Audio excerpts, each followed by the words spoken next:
Hello students, continuing with non-profit organization problems. The first thing is today also I am going to take a problem where an opening balance sheet we are supposed to prepare. So income expenditure account, an opening balance sheet and a closing balance sheet. Is it clear? Then what to prepare? The schedule of expenses and the schedule of income. And then the current year, previous year and the next year. So I am preparing the schedule of expenses. कैसे बनाते याद है कि नहीं? Plus minus minus plus. Similarly income schedule plus plus minus minus plus. Okay, ओ प्रिया ओ प्रिया, ओ रानी ओ रानी, लालू आया आलू लाया आलू लाया. Current year previous year, current year, previous year. Hope this is clear. O means outstanding, prepaid, outstanding, received in advance, outstanding, received in advance. Done. Now here you will write the current year, previous year and the next year. Okay, लिख दूं. Question check करते हैं कौन सा ले रहा हूं मैं. I am taking sum number 15.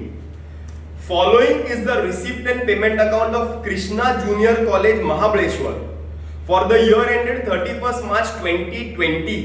Receipt and payment account for the year ended 31st March 2020 is given. That means we are supposed to prepare, नीचे देखो, you are required to prepare income expenditure account for the year ended 31st March 2020.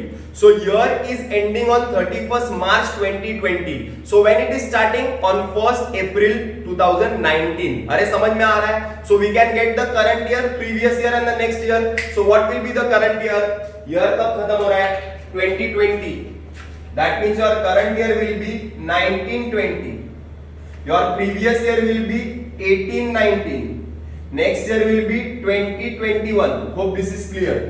तुम्हारा year and हो रहा है 2020, तो चालू होगा 19 में. 1920 करंट ईयर है. Okay, so balance sheet on 31st March 2020, perfect. And this is opening balance sheet on 31st March 19, और you can also write opening balance sheet as 1st April 2019. वही हो गया ना, 31st March 2019 मतलब 1st April 2019 opening balance sheet. Income expenditure 31st March 2020.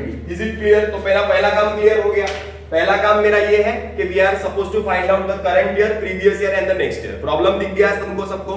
चलो, अब सबसे पहला काम, my first step current year, previous year, next year. My second step will be posting of the opening balances in the opening balance sheet. Posting of the opening balances in the opening balance sheet. Posting of the opening balances in the opening balance sheet. Okay, step समझ में आ गया. Opening balances को opening balance sheet में post करना है. लेकिन एक बात याद रखना है, ओपनिंग बैलेंसेस कहां पे दिए रहते हैं? तीन टाइप के प्रॉब्लम होते हैं, मैंने बताया था. फर्स्ट टाइप का प्रॉब्लम होता है where the opening balance sheet is directly given, तो ओपनिंग बैलेंसेस डायरेक्टली दिए रहते हैं. सेकंड टाइप का प्रॉब्लम होता है टेबल वाला फॉर्मेट. टेबल रहता है, एक कॉलम रहेगा पर्टिकुलर्स, एक रहेगा ओपनिंग, एक रहेगा क्लोजिंग. समझ में आ रहा है? और तीसरे टाइप का प्रॉब्लम रहता है जहां पर एडिशनल इंफॉर्मेशन नीचे दिया रहेगा, उसमें ओपनिंग बैलेंसेस दिए रहेंगे. तो ये वाला प्रॉब्लम जो है ना, ये थर्ड टाइप का प्रॉब्लम जैसा है. एडिशनल इंफॉर्मेशन दिया रहेगा, देखो नीचे एडिशनल इंफॉर्मेशन दिया है. उसमें पॉइंट नंबर 6 देखो, 6 उसमें लिखा है assets and liabilities on 1st April, मतलब ओपनिंग बैलेंसेस दिए हुए हैं. तो चलो ओपनिंग बैलेंस का पोस्टिंग करते हैं फटाफट. चलो करते हैं. Point number 6, asset and liabilities on 1st April were as follows. Building 18 lakhs, asset building 18 lakhs. कौनो तकलीफ नी तकलीफ. Furniture 7 lakhs. Furniture how much? Furniture 7 lakhs. Easy easy easy. आगे books, asset books how much? 5 lakhs. Easy easy easy. आगे 9% bank deposit. Bank deposit मतलब हमने bank में पैसा डिपॉजिट किया हुआ है, हमारा असेट है, फिक्स डिपॉजिट जैसा. 3 lakhs. ओके, आगे tuition fees receivable tuition fees receivable, tuition fees is an income, income मिलने वाला है, रिसीवेबल मतलब असेट, तो tuition fees receivable how much 7,000। आगे bank overdraft, bank overdraft is a liability, it's a short term loan taken from the bank. अरे समझा क्या? Opening balances inner column, sorry opening balances opening balance sheet, opening balances opening balance sheet. मेरा step clear है? सबको समझ में आ रहा है कि नहीं? आहिस्ता आहिस्ता जा रहा हूं बॉस, आराम से देखो, समझने की ट्राई करो। My next step is opening balance sheet में से जो असेट और लाइबिलिटीज है उसको क्लोजिंग बैलेंस शीट में इनर कॉलम में लिखना है, एंड दैट टू जिसपे लग रहा है कि कुछ गड़बड़ है उसको स्टार मार्क करना है। Hope you remember my step. कोई कोई प्रॉब्लम में opening balance sheet was directly given to you, तो मेरा पहला काम वही रहता था ना, ओपनिंग बैलेंसेस को ओपनिंग इनर कॉलम में लिखने का, बराबर ना? तो यही काम करता हूं। चलो चलो चलो, building 18 lakhs asset, building 18 lakhs inner column. आगे furniture asset 7 lakhs inner column. आगे बुक्स असेट, जगह नहीं है मेरे पास, 5 lakhs इनर कॉलम। आगे 9% बैंक डिपॉजिट असेट 3 lakhs। आगे ट्यूशन फीस रिसीवेबल इनकम है, गड़बड़ लग रहा है, स्टार मार्क करके रख देता हूं। Bank overdraft liability, it's a loan, bank overdraft 28,500। कौनो तकलीफ नहीं तकलीफ। My next step is reading the adjustments and tick marking. चलो चलो चलो, tuition fees tick mark on tuition fees, admission fees tick mark on admission fees, outstanding salary to teacher tick mark on salary to teacher, depreciation on books tick mark on books, depreciation furniture tick mark on furniture, 50% of government grant tick mark on government grant। Okay, 5 adjustment है boss, tick mark कर दिया, clear है? Now मेरा next काम क्या है? Posting करने का। सब to to to to to to by by by by by by by by by by by by to to to to to to, clear है? चलो पोस्टिंग करके बताता हूं। ये मेरा सबसे सिंपल काम है।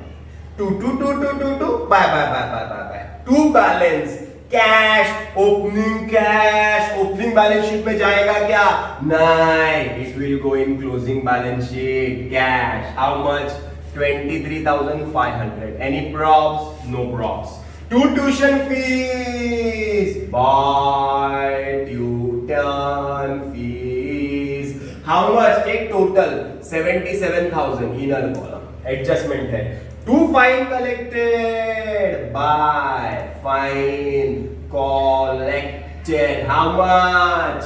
Fine collected is 4,000. Next, to interest on bank deposit, by interest on bank deposit, how much? It is 25,500. Next, to admission fees, by admission fees, how much? Adjustment है 12,000. Next, to donation for prize fund, तो सिर्फ to donation रहता ना तो मैं bye donation लिखता था, but donation for a specific purpose, any fund, याद है ना मैंने सिखाया था, donation for a specific purpose is a liability.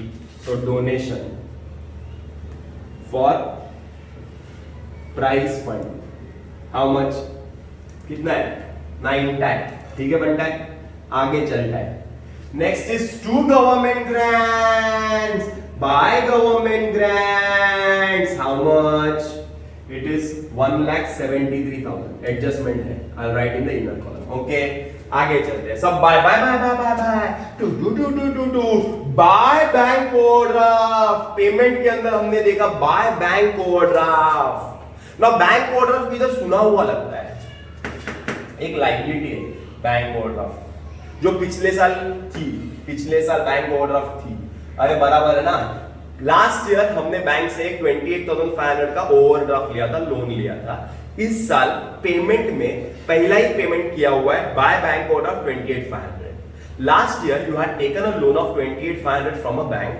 Now in this year, in the payment side, you have made a payment of 28,500 to the bank. That means your bank overdraft is over. That means I will write less payment 28,500. Paid लिखेंगे तो भी चलेगा. Answer will be nil. Answer will be nil. Any problems? Easy लगा? थोड़ा सा hard है, इतना easy नहीं. आगे चलते हैं. Buy salary to teacher. To salary to teachers. How much? 2 lakhs. Next. Buy salary to office staff. To salary to office staff. How much? 40. Next. Buy books. 2 books लिख रहा था लेकिन नहीं लिखूंगा. Books means asset and purchase. मैंने सिखाया था. Asset है ना, तो add purchase during the year, date डाल के लिखो. I don't have that much space, that is why तुम लोग पूरा लिखो. 60,000. Okay. आगे चलते हैं. Buy printing and stationery. To printing and stationery. How much? 7,000. आगे चलते हैं. Buy office rent. To office rent. How much? 6,000. Next. Buy repairs. Easy. To repairs. जितने ज्यादा पोस्टिंग रहेंगे उतना अच्छा. हर एक पोस्टिंग पे मार्क्स मिलेगा बॉस. आगे चलते हैं. Buy sports expenses. To sports expenses. How much? 1,500. आगे चलते हैं. Buy annual gathering expenses. To annual gathering expenses. How much? 12,000. आगे चलते हैं. Buy furniture. And याद है ना? Purchase asset है. कितना फर्नीचर खरीदा? फर्नीचर खरीदा है 40,000. डेट दिया हुआ है, मतलब डेप्रिसिएशन में प्रॉब्लम है. वर्किंग नोट बनाऊंगा. आगे चलते हैं. By balance. बैलेंस किसका? कैश का, बैंक का, दोनों का बैलेंस दिया है. Cash how much? 200. Bank is 6,800. मेरा नेक्स्ट स्टेप क्लियर हो गया. पोस्टिंग क्लियर हो गई. My next step is adjustments. Now there are how many adjustments I told you? 5 adjustments. But 5 के अंदर कैसे है कि एक दो डिफिकल्ट रहेंगे, बाकी के गटर रहेंगे. जैसे कि एक एडजस्टमेंट है outstanding salary to teacher 12,000. Outstanding and liability. Outstanding and liability and outstanding. How much is outstanding? 12,000. And liability. So outstanding salary to teacher. How much? 12,000. Any props? No props. Outstanding add liability, outstanding add liability, outstanding add liability, outstanding add liability. So add in the salary to teachers and liability side outstanding salary to teacher. Okay, ये adjustment easy था. एक और adjustment easy है. Adjustment number second. 50% of the admission fees is to be capitalized. 50% of the admission fees is to be capitalized. 50% of the admission fees is to be capitalized. तो admission fees देखते हैं 12,000. उसका 50% capitalise करना है. So less capitalise कितना करना है? 50%. सो 12,000 का 50% कितना रहेगा? 6,000. यहां से लेस करेंगे तो उसकी आत्मा भटकेगी, बोलेगी सर मला इकडून कशाला तुम्ही माइनस केलं. तो उसको बोलो ए तू काय, तू कोण आहे? तो बोलेगा I am capitalise. So add in capital. This is capital fund and admission fees. That is 6,000. That is 6,000. Any props? Any props? No props. Okay. Now the next adjustment जो simple adjustment है वो है adjustment number 5. 50% of the government grants are to be capitalized. 50% of the government grants are to be capitalized. So government grant कितना है? उसका 50%. So less capitalize. कितना percent? 50%. Same ना 50% ही बोला है ना. हाँ 50% ही बोला है. तो 50% कितना आएगा?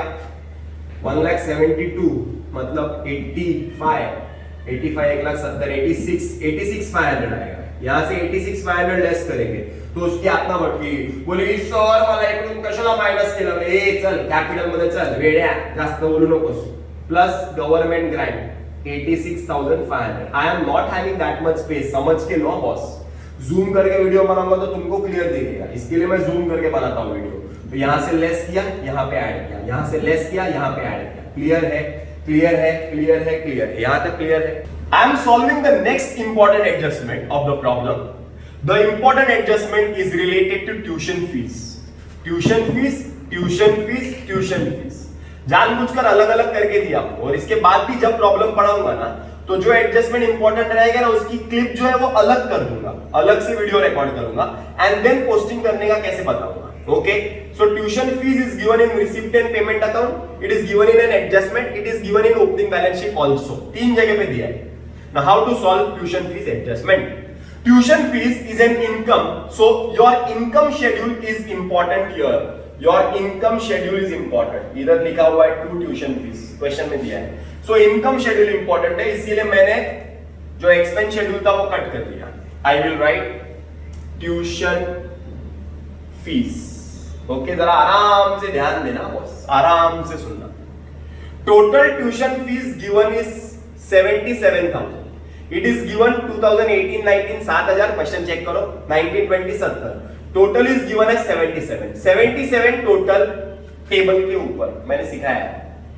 जितना रिसीप्ट एंड पेमेंट अकाउंट में रहता है वो टेबल के ऊपर. ओके, आगे चलते हैं. Out of this 77,000 tuition fees 2019-20 का 70,000 ट्यूशन फीस मिला है. 1920 is the current year. 1920 is the current year. Current year का पैसा तुम्हें करंट ईयर में मिलता है. करंट ईयर का पैसा तुम्हें करंट ईयर में मिलता है. करंट ईयर का पैसा तुम्हें करंट ईयर में मिलता है. दैट मींस करंट ईयर का पैसा करंट ईयर में ही मिलेगा. उस पे कोई एडजस्टमेंट है ही नहीं. चौकड़ी, it is not related to any adjustment, क्योंकि करंट ईयर का पैसा तुमको करंट ईयर में ही मिलेगा, तो उस पे चौकड़ी मार देगा. 2018-19 का 7,000 रुपीज मिला. 18-19 इज प्रीवियस ईयर. पिछले साल का पैसा तुम्हें अभी मिला. पिछले साल का 7,000 रुपया इस साल मिला. Previous year amount of 7,000 you have received in this year. That means it was outstanding in the previous year. That means it was outstanding in the previous year. So outstanding previous year 1 2 3 third line देखो. outstanding previous year ये वाला line पे है. ये outstanding previous year इधर है.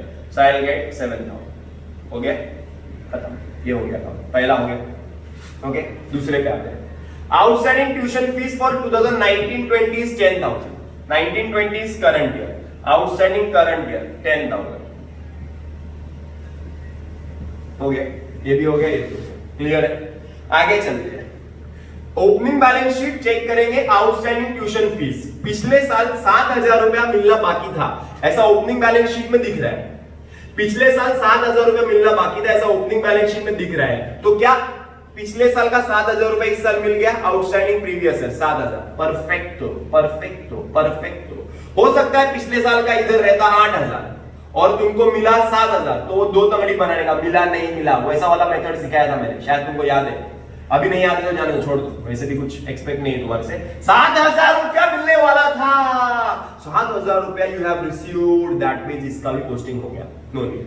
सो 1 2 3 is over. Now 77 plus 10 is 87 minus 7 is 8,000. Okay, clear है? अभी इसकी पोस्टिंग कैसे करने का पता. चलो, posting. Tuition fees is an income. उठाया, इधर करने का चेक. इनकम पे check. Add outstanding current year how much? 10,000 less outstanding previous year how much? 7,000. तो कितना मिलेगा? 8,000. सेकेंड इफेक्ट टेबल खुद बोलेगा. 10,000 asset current year. So asset outstanding tuition fees is an asset. How much? 10,000. उसके बाद 7,000 asset previous year. Previous year मतलब opening balance sheet asset tuition fees receivable 7,000. Done. Done. हो गया. स्टार मार्क निकाल दो इसका. हो गया. Clear है? Clear. My next adjustment is the last adjustment of the problem. It is related to depreciation. This is the third time I am explaining you all how to calculate depreciation when opening balance is given and when purchase of an asset is given, but the date is also given. Okay, so I will write working note number whatever. Suppose we talk about working note number 2. Depreciation on किसकी बात करते हैं पहले? Let's talk about furniture. Depreciation on furniture. Depreciation on furniture. Now depreciation on furniture given in the problem is 15%. 15% depreciation. Now, how to calculate depreciation on furniture? There are two balances of furniture. See in the balance sheet. One balance is called as the opening balance and other is called as the additional balance or the purchase balance. So furniture पहले 7 लाख का था. So I'll write opening balance 7 lakhs into percentage कितना है 15% into कितना महीने के लिए पूरे साल के लिए. ओपनिंग बैलेंस पूरे साल के लिए आता है. 0 0 0 0 cancel, 12 12 cancel, 15 7 is 105 0 0 0. So 1,05,000 is your 1,05,000 is your opening balance depreciation. Clear? यहां तक समझ में आया? 7 लाख ओपनिंग बैलेंस इंटू 15% पूरे साल का, क्योंकि ओपनिंग है ना तो पूरे साल का 12/12. Now depreciation on the machinery purchased. कितने की मशीन खरीदा है? 40. कितना परसेंट डेप्रिसिएशन? 15%. पर हाउ मेनी मंथ्स? कब खरीदा है? 1 Jan 2020. 1 Jan 2020 मतलब मशीन खरीदे कितना टाइम हुआ? जनवरी, फरवरी, मार्च. बस ना, मार्च 2020 एंड ईयर, तो जैन, फेब, मार्च, so 3 months. 3/12. 0 0 0 0 कैंसिल. 3 1 जा 3, 4 जा 4 1 जा 4, 400 जा. आंसर 1,500.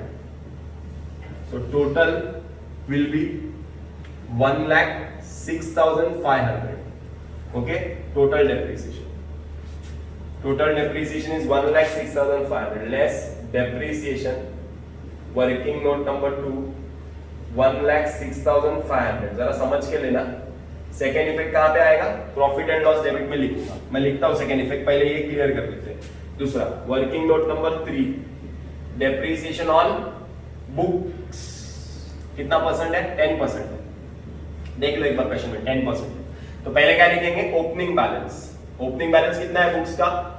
5 lakhs इंटू 10%, 12 महीने. आंसर आएगा 50,000. परचेस्ड पे परचेस कितने का किया है? 60,000 इंटू 10% इंटू कभी खरीदा है? 1 जुलाई 2019. तो जुलाई, अगस्त, सितंबर, अक्टूबर, नवंबर, दिसंबर, जैन, फेब, मार्च, तो 9 महीने हुए. So into 9 divide by 12 that is equal to 0 0 0 0 cancel. 3 3 जा 3, 4 जा 4 1 जा 4, 4 1 जा 4, 4 5 जा 20, 0 0. 1,500 into 4 is 4,500. Total depreciation will be 54,500. First effect is less from working note number 3, 54,500. Okay ना? यहां से लेस करेंगे. सेकेंड इफेक्ट कहां लिखेंगे? प्रॉफिट एंड लॉस अकाउंट में डेबिट. अभी लिखता हूं. Second effect of depreciation is to depreciation. एक साथ ही लिख देता हूं. To depreciation furniture books. Furniture is how much? 1,06,500 and books is how much? 54,500. Total will be 1,06,000 plus 50, 1,56,000, 1,61,000. 1,61,000 is the total. Okay. So first adjustment, tuition fees over, admission fees over, outstanding salary over, depreciation over, government grants over. That means our problem is over. Now there is one thing remaining. You know what? That is an hidden adjustment. देखो ना वहां पे लिखा हुआ है 9% bank deposit करके लिखा हुआ है. देखो ना असेट के अंदर आया ना ओपनिंग में 9% बैंक डिपॉजिट लिखा है. 9% बैंक डिपॉजिट असेट में लिखा है. 9% बैंक डिपॉजिट, 9% बैंक डिपॉजिट मतलब you have invested in the bank 3 lakh rupees. And of that 3 lakh you will get 9% as the interest. बराबर ना? So 3 lakhs का 9% कैलकुलेट करो. 3 lakh into 9/100 करो तो you will get 27,000. 3 lakh का 10% 30 रहेगा तो 9% 27,000 रहेगा. तो 27,000 रुपीस इंटरेस्ट तुमको आने का है. So I will write add interest outstanding. कितना? 27,000 रुपीस लिखा मैंने. बट मैं 27,000 लिखने जा रहा था कि I saw an income by interest on bank deposit as 25,500. मतलब हमें इंटरेस्ट मिलना चाहिए 27,000 but already we have got 25,500. 25,500 मिल चुका है, that means this amount is not totally outstanding, पूरा आउटस्टैंडिंग नहीं है, only 1,500 is outstanding. Hope you understand. Only 1,500 is outstanding. Total 27,000 interest मिलना चाहिए, but you have got only 25,500. That means total 27,000 outstanding नहीं है, 1,500 is outstanding. So I will write by outstanding interest on bank deposit. कल के सब में भी ऐसा ही था, 1,500. एक्चुअली इन दोनों की जात सेम है, इनको ऐड करके लिखना चाहिए, टेक्स्ट बुक में ऐड करके लिखा रहता है, बट हम लोग अलग अलग करके लिखेंगे तो भी चलेगा, बट जो बच्चा समझ चुका है कैसे लिखने का, तो ऐड करके लिख दो, क्लियर है? सो ऐड इंटरेस्ट आउटस्टैंडिंग. हाँ, अगर ये 25,500 ये नहीं होता यहाँ पे, तो मैं पूरा आउटस्टैंडिंग इंटरेस्ट 27,000 लिखता, यहाँ पे डेबिट, यहाँ पे क्रेडिट 27,000 लिखता. Okay, that's it. चलो let's do the closing. Now फिर से एक बार जूम करके ही क्लोजिंग कर रहा हूं मैं, तुम लोग कॉपी कर लेना, उसके बाद चेक करो क्लोजिंग चेक सही है कि नहीं. सबसे पहला स्टेप क्लोज करने के लिए you need to find the capital. So capital के लिए you need to close this opening balance sheet. So चलो take total. 18 plus 7 is 25, 30, 33, 33,30,500 is the total. 33,30,500 is the total. Okay, so 33,30,000 minus 33,02,000. So your answer will be 33,02,000. will be your capital, bracket में boyfriend, balancing figure. This capital will come here on the liability side, 33,02,000. Okay ना, समझ रहा है कि नहीं समझ रहा है? हार्ड है बॉस टॉपिक, समझने की ट्राई करो. चलो आगे चलते हैं. Next you have to close this income expenditure account, get surplus और deficit whatever, and then take into the balance sheet and your sum will tally. But here when you see this income expenditure account, you will see that यहाँ पे कम amount है, यहाँ पे लाख है, 2 लाख है, 1 लाख है, बराबर ना. So this is greater side, debit side more. That means your expenses is more than your incomes. That means you are going to get a deficit. So you are going to get what? By deficit, बराबर ना. You are going to get a deficit. Now deficit के लिए you need to take the total.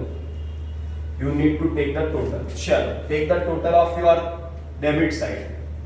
So 2,12,000, 2,52,000, 2,59,000, 2,65,000, 2,68,000, 2,69,000, 2,79,000, 2,81,500, 2,81,500 plus 161, that is 4,42,500.